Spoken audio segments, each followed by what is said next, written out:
अब golden लोयन king एक सूची निकालते हैं और बोलते हैं मैं जिन जिन का नाम लूं वो ग्राउंड में आते जाएं।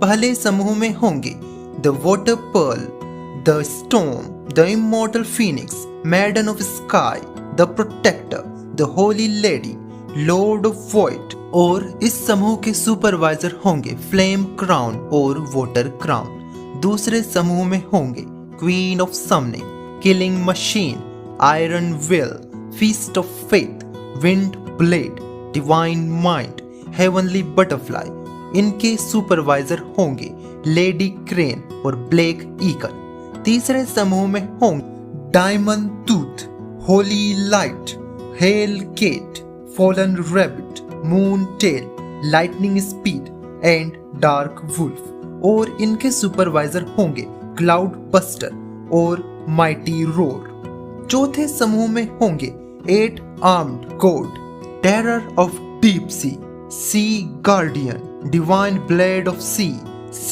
Otter, the breath of sea, wrath of sea.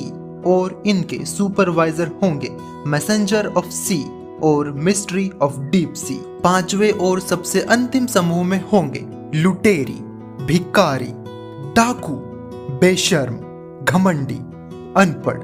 और इनके अंतिम सदस्य होंगे ब्रोकली। इनके सुपरवाइजर होंगे दुष्ट और पाखंडी। और इसी के साथ पांचवें समूह ने बिना अपने बल और बुद्धि का प्रयोग किए हुए केवल अपने नाम के दम पर ही बाकी समूह के सदस्यों को ढेर कर दिया था। अब ग्राउंड में 5 समूह दिखाई दे रहे थे जो अपने अपने सुपरवाइजर्स के पीछे खड़े थे। गोल्डन लोयन किंग अपना हाथ हवा में उठाते हैं और एक तेज रोशनी दिखाई देती जिसके बीच से 7 दिव्य वस्तुएं निकलती हैं, जो थी एक हरी ढाल, एक दिव्य सुनहरा भाला, एक दिव्य जादुई छड़ी, एक दिव्य अंगूठी, दिव्य दस्ताने जिनके साथ एक आर्मर सेट भी था, एक दिव्य काली तलवार और एक दिव्य चेस बोर्ड। उन दिव्य वस्तुओं की ओर इशारा करते हुए गोल्डन लोयन किंग बोलते हैं ये सभी वस्तुएं सदियों से the golden leaf Amperian academy की अमूल्य धरोहरें रही हैं, जिनके उद्गम के बारे में पूर्वजों के अलावा किसी को नहीं पता। ये सभी दिव्य वस्तुएं उस समूह को प्राप्त होगी जो इस वर्ष सबसे अधिक अंक प्राप्त करेगा। अब आते हैं अंक प्राप्त करने की प्रक्रिया पर। प्रारंभिक रूप से सभी समूह के पास 10-10 अंक होंगे। समूह के हारने पर उनका 1 अंक कम हो जाएगा, वहीं जीतने पर 1 का 1/3 अंक प्राप्त होगा, अर्थात 3 विजय पर 1 अंक प्राप्त होगा। युद्ध के बस 3 नियम होंगे।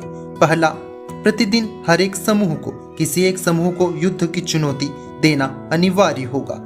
ऐसा नहीं करने पर उस समूह को प्रतिस्पर्धा से बाहर निकाल दिया जाएगा। दूसरा, एक दिन में एक समूह को केवल 2 बार ही चुनौती दी जा सकती है। तीसरा और अंतिम नियम, एक दिन में एक समूह केवल 3 बार ही युद्ध की चुनौती दे सकता है। इसके अतिरिक्त और कोई अन्य नियम नहीं है। आप अपनी लड़ाई जीतने के लिए साम दाम दंड भेद किसी भी प्रकार का प्रयोग कर सकते हैं। और एक सूचना, इस वर्ष संस्था ने एक नया मुख्य प्रोफेशन जोड़ा है जो है फील्ड कंट्रोल। हालांकि इसकी ट्रेनिंग पहले स्ट्रेटेजी मास्टर कोर्स में ही होती थी, लेकिन युद्ध भूमि में इसकी उपयोगिता को देखते हुए इसे स्ट्रेटेजी मास्टर से अलग करके एक नया प्रोफेशन बना दिया गया है। इस प्रोफेशन में रजिस्टर्ड होने के लिए आपके पास 3 दिनों का समय है। आप इन 3 दिनों के भीतर यदि आपको अपना मुख्य प्रोफेशन बदलना है तो एडमिनिस्ट्रेशन बिल्डिंग में जाकर बदल सकते हैं।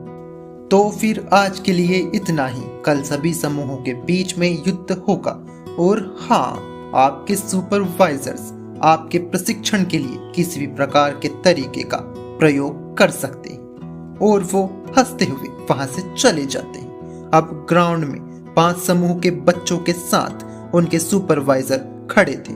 तभी पहले समूह का सुपरवाइजर फ्लेम क्राउन, जो द क्राउन्स का कैप्टन भी था, बोलता है लगता है एकेडमी ने जानबूझकर सभी समूह में अपने अपने स्थायी समूह के सदस्यों एवं उनके सुपरवाइजर के तौर पर उनके कैप्टन को डाला है।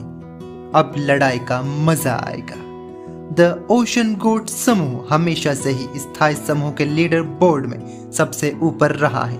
अब द क्राउन्स की बारी है इस पद को लेने की। चौथा समूह का सुपरवाइजर, जो कि ओशन गोट समूह का कैप्टन भी था, द मैसेंजर ऑफ सीज, बोलता, तुम्हारे समूह को बने हुए अभी कुछ ही समय हुआ है और तुम द ओशन गोट समूह, जो कि हजारों सालों से अकेडमी के लीडर बोर्ड में अपना प्रथम स्थान बनाए हुए हैं, को चुनौती दे रहे हो। अगर तुम कल के युद्ध में थोड़े समय भी हमारे सामने टिक गए तो मैं तुम्हें मान जाऊंगा। इसी के साथ कल के युद्ध की चुनौती के लिए दो समूह आमने सामने, पहला जो इंसानों ने बनाया था, द क्राउन्स, और दूसरा जो पूरी तरह से समुद्री जीवों का था, द ओशन गोट। वहीं तीन समूह के सुपरवाइजर इनकी बात सुनते हुए वहां से उबासी लेते हुए अपने अपने समूह के साथ वहां से चले जाते हैं।